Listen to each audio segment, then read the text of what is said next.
Gaps మీరు fill up చేస్తూ మీరు రాస్తారు. రాసిన తర్వాత రిక్వైర్డ్ డాక్యుమెంట్స్ అన్నీ తీసుకుని బయ్యరు సెల్లరు ఇద్దరు కూడా సబ్ రిజిస్టర్ ఆఫీస్కి పోతారు.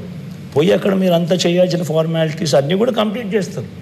చేసిన తర్వాత మీకు ఫిజికల్ డాక్యుమెంట్స్ కూడా మీకే ఇస్తారు. దెర్ ఇస్ నథింగ్ లైక్ ఏదో జిరాక్స్ కాపీలు ఇవన్నీ తప్పుడు మాటలు. ఒరిజినలే ఇస్తారు. 9 లక్షల మంది రిజిస్ట్రేషన్ చేసుకుని ఒరిజినల్ డాక్యుమెంట్సే తీసుకున్న వాళ్ళు ఉన్నారు ఆల్రెడీ. ఎస్.